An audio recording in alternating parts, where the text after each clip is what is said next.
રાજ્યભરમાં હજુ 4 દિવસ વરસાદી માહોલ રહેવાનો છે। આજથી 16મી સુધી ગુજરાતમાં વરસાદ વરસી શકે છે। ગાજવીજ સાથે હળવો વરસાદ થઈ શકે છે।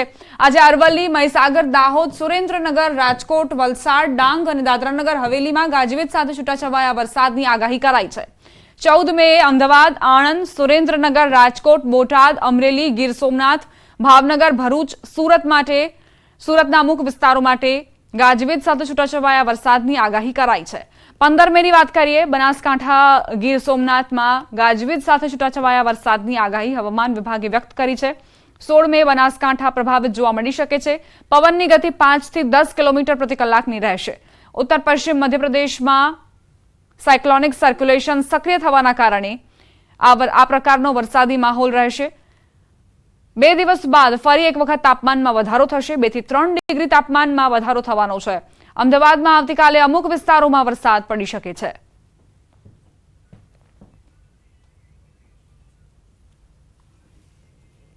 डे 1 से लेकर डे 3 तक गुजरात रीजन और सौराष्ट्र रीजन के आइसोलेटेड प्लेसेस पे लाइट रेन होने का पूर्वानुमान दिया गया है।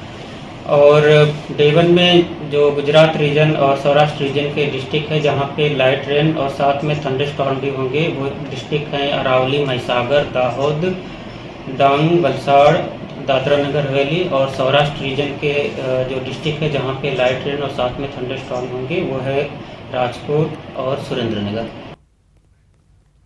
तो આજે અને આવતીકાલ માટે હવામાન વિભાગે કયા કયા જિલ્લાઓને લઈને આગાહી કરી છે તે આ મેપના માધ્યમથી સમજવાની કોશિશ કરીએ। આજે આખરે કયા કયા જિલ્લાઓ પ્રભાવિત જોવા મળશે તો દક્ષિણ ગુજરાતની વાત કરીએ, ડાંગ, વલસાડ, દાદરાનગર હવેલી આ 3 જિલ્લાઓ જે દક્ષિણ ગુજરાતમાં પ્રભાવિત જોવા મળશે। ઉત્તર ગુજરાતમાં વાત કરીએ, અરવલ્લી, મહીસાગર અને દાહોદ આ એવા જિલ્લાઓ છે જે પ્રભાવિત જોવા મળશે। તો આ તરફ સૌરાષ્ટ્રમાં સુરેન્દ્રનગર અને રાજકોટ જ્યાં વરસાદની આગાહી હવામાન વિભાગે કરી છે। આજના આ આંકડા છે, આજની આ જે જિલ્લાઓ છે। હવે આવીએ 14 મેના દિવસે આખરે કયા કયા જિલ્લાઓ પ્રભાવિત જોવા મળશે તેના પર। તો અમદાવાદ, સુરેન્દ્રનગર, આણંદ માટે આગાહી કરવામાં આવી છે। આ સિવાય બોટાદ, ભાવનગર, અમરેલી, રાજકોટ, ગીર સોમનાથ આ એવા જિલ્લાઓ જ્યાં ગાજવીજ સાથે વરસાદ વરસી શકે છે। ભરૂચ અને સુરતમાં પણ આ જ પ્રકારનો માહોલ જોવા મળશે। ભરૂચ અને સુરતમાં વરસાદની આગાહી હવામાન વિભાગે કરી છે। તો 13 અને 14 તારીખે આ તમામ જે જિલ્લાઓ છે તે પ્રભાવિત જોવા મળશે। હવે આગળ વધીએ, ગુજરાતના કાંઠા વિસ્તારના રહીશો સાવધાન થવાની જરૂર છે। 5 દિવસ સુધી હવામાન વિભાગે ચેતવણી આપી છે। કાંઠાના ભાગોમાં ગરમ અને ભેજવાળું વાતાવરણ રહેશે। આજથી 17મી સુધી હવામાન વિભાગની આગાહી। કાંઠાના ભાગોમાં ઉકળાટભર્યું વાતાવરણ રહી શકે છે। હવામાન વિભાગની આગાહી પ્રમાણે કચ્છ, મોરબી, જામનગર, દ્વારકા, પોરબંદર, જૂનાગઢ, ગીર સોમનાથ, અમરેલી અને ભાવનગરના કાંઠાના વિસ્તારો માટે આગાહી કરાઈ છે।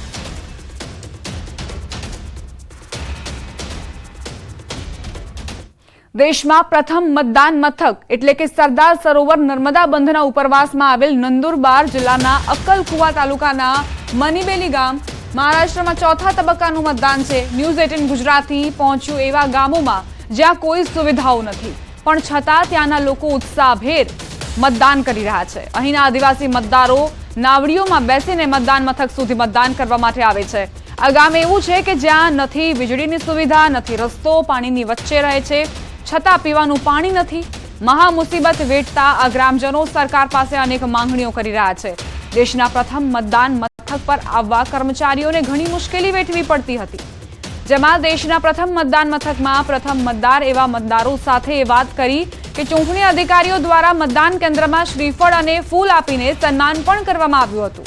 આમ શાંતિપૂર્ણ રીતે મહારાષ્ટ્રના પ્રથમ મતદાન મથકમાં મતદાન ચાલી રહ્યું છે અને આ દેશનું પ્રથમ નંબરનું મતદાન કેન્દ્ર પર બપોર સુધી 55% મતદાન નોંધાયું છે।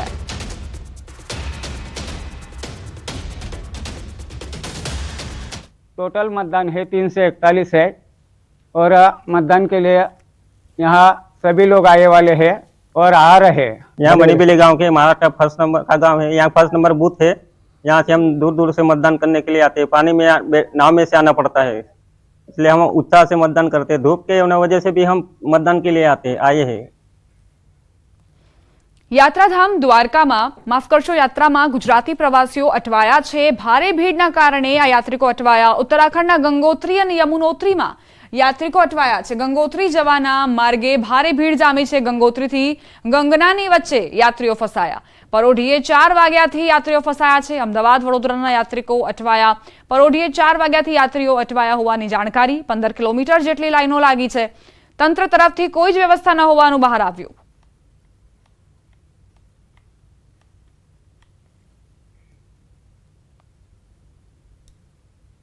इतनी परेशानी है वहाँ पे, असल मेंटेनेंस जीरो मेंटेनेंस है। एक लाइन में तो जाना चाहिए, वहाँ से तो जिंदा आते कि नहीं आते वो भी परेशानी है। देखिए मैं इन्हेलर बार बार लेते लेते आ रही हूँ। जो आने जाने का कम से कम रास्ता दो होना चाहिए, क्योंकि यही जरूरत है ना। मैक्सिमम लोग ये 60+ के आसपास की एज वाले यहाँ आते हैं, क्योंकि तब मैं भी 60+ हूँ। आपका काम तो बहुत अच्छा चल रहा है, मगर एक बार आप इधर यात्रा कीजिए यमुनोत्री की, आपको पता चल जाएगा यात्रियों को क्या क्या दिक्कत आती है। मैं जम्मू से हूँ, सुबह से लाइन में लगा हूँ, दर्शन किए, वहाँ पे भी कोई उसका तरतीब नहीं है, कुछ भी नहीं है। और आगे जब दर्शन करके वापस जा रहे हैं तो भी कोई तरतीब। प्रशासन की अव्यवस्था है, बहुत भीड़ पड़ रही है, प्रशासन बिल्कुल यहाँ पे नाकाम हो रहा है। ना तो आने का रास्ता है, ना जाने का रास्ता है, ना ही पब्लिक को रोका जा रहा है, प्रॉपर कोई सिस्टम नहीं है। ये हमारी निवेदन है प्रशासन, उत्तराखंड प्रशासन से कि ये व्यवस्था अतिशीघ्र इसको सही किया जाए। મનાલીમાં વિદ્યાર્થીઓ ફસાયાના વિડીયો વાયરલ થયા છે। વિડીયો વાયરલ થતા રાજકોટની સ્કૂલમાં રજૂઆત કરાઈ। NSUIના વિદ્યાર્થીઓ સ્કૂલ પર રજૂઆત માટે પહોંચ્યા। ફસાયેલા વિદ્યાર્થીઓ મહાત્મા ગાંધી સ્કૂલના વિદ્યાર્થીઓ હોવાનો દાવો કરાયો। રજૂઆત અંગે સ્કૂલના પ્રિન્સિપાલનું નિવેદન। પ્રવાસ સ્કૂલ તરફથી આયોજિત નથી। યુનિવર્સલ ટૂર્સ એન્ડ ટ્રાવેલ્સે આયોજન કર્યું હતું। બસ ટ્રાફિકમાં ફસાઈ હતી। વિદ્યાર્થીઓને જોવી પડી હતી રાહ। સ્કૂલ સંચાલકો વિદ્યાર્થીઓ ટૂર એજન્ટના સંપર્કમાં હાલ કોઈ મુશ્કેલી નથી તેવી સ્પષ્ટતા પણ પ્રિન્સિપાલે કરી।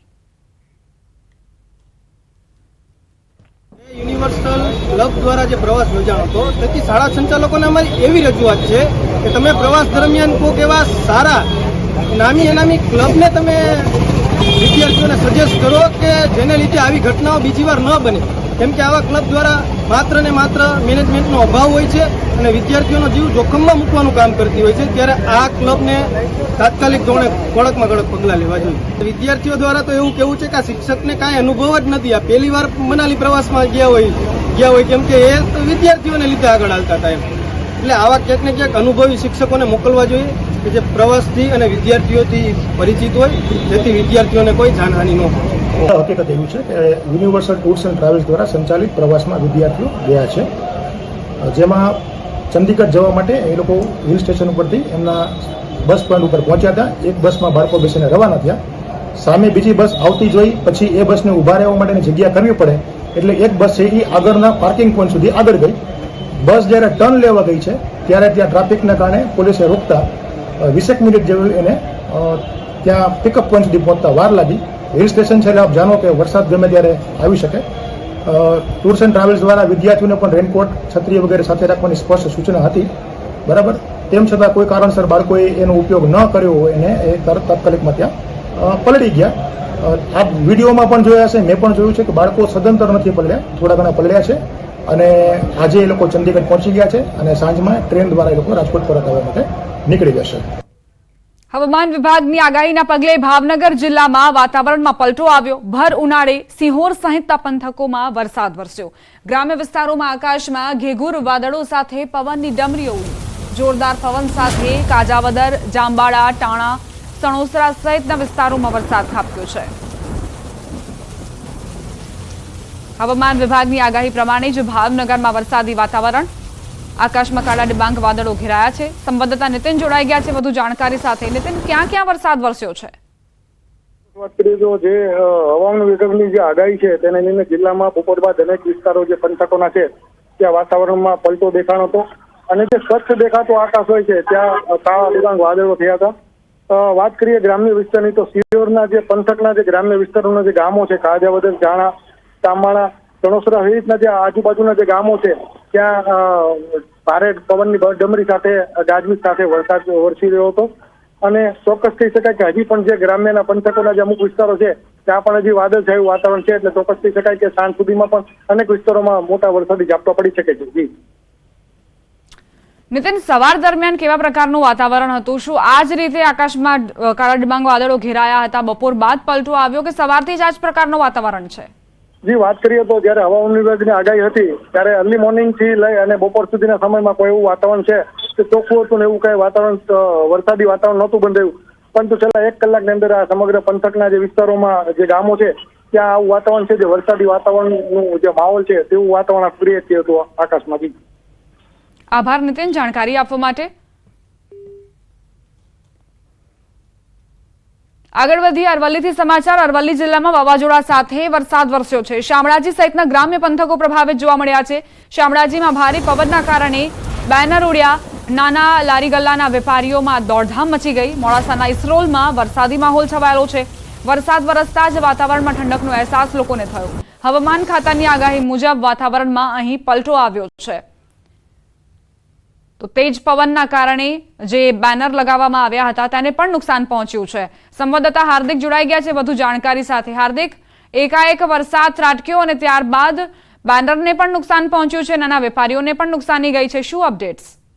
દીપા, ચોક્કસથી જે પ્રકારે હવામાન વિભાગની આગાહી હતી તે જ પ્રકારે અરવલ્લી જિલ્લામાં રાજસ્થાન તરફથી આવતા ભારે પવનોના કારણે યાત્રાધામ શામળાજી વિસ્તારમાં ભારે પવન જોવા મળ્યો છે.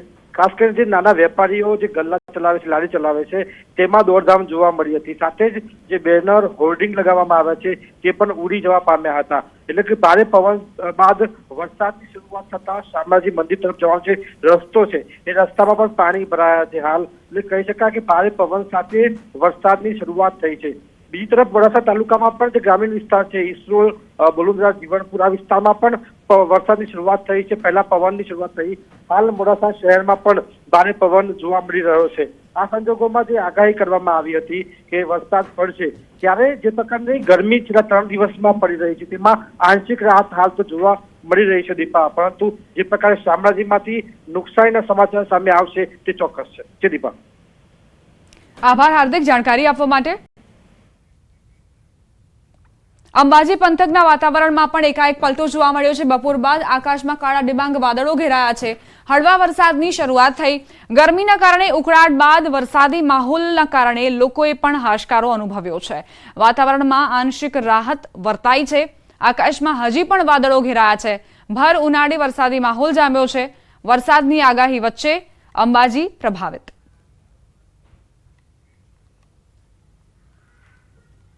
વિભાગે વરસાદની આગાહી કરી છે તે જોતા શક્તિપીઠ અંબાજી ધામમાં આજે બપોર બાદ એકાએક વાતાવરણમાં પલટો જોવા મળી રહ્યો છે અને દિવસભરની જે ગરમી હતી ગરમી બાદ હળવા વરસાદના ઝાંટા છાંપટાની શરૂઆત થવા પામી છે. આપણે ચોક્કસ બતાવવા માંગીશ કે હજી પણ જે રીતે આકાશમાં કાળા ડિબાંગ વાદળો જે છવાયેલા જોવા મળી રહ્યા છે, જે વરસાદના ભરેલા વાદળો જોવા મળી રહ્યા છે અને હજી પણ વધુ વરસાદ પડે તેવી શક્યતા લાગી રહી છે. ને હાલ તબક્કે આપણે બતાવીશ કે જે રીતે વરસાદ જે હાલ તબક્કે ધીમી ધારે એટલે કે હળવો વરસાદ જે પડી રહ્યો છે એ વરસાદના પગલે છે વાતાવરણમાં ચોક્કસપણે ગરમીમાં આંશિક રાહત ચોક્કસપણે મળી છે. પણ ક્યાંક ને ક્યાંક કહેવાય છે કે આ જે કમોસમી વરસાદ છે જે હાલ તબક્કે ભર ઉનાળામાં જે વરસાદ વરસી રહ્યો છે તેને લઈને ખેડૂતોનો પણ ક્યાંક ને ક્યાંક ચિંતામાં વધારો જોવા મળી રહ્યો છે. મહેન્દ્ર અગ્રવાલ, ન્યૂઝ 18 ગુજરાતી, અંબાજી. તો કેટલાક વિસ્તારોમાં હળવો વરસાદ વરસ્યો છે. પવનની ગતિ પણ તીવ્ર નોંધાઈ. અચાનક જ વાતાવરણમાં પલટો આવ્યો અને ત્યારબાદ મેઘરાજાએ પોતાની બેટિંગ જે છે તે કરી છે. કેટલાક વિસ્તારો એવા છે જ્યાં કરા સાથેનો વરસાદ પણ ખાબક્યો. હવામાન વિભાગે આગાહી કરી હતી આજના દિવસ માટે અને એ જ પ્રમાણે વાતાવરણ અંબાજીમાં જોવા મળ્યું છે.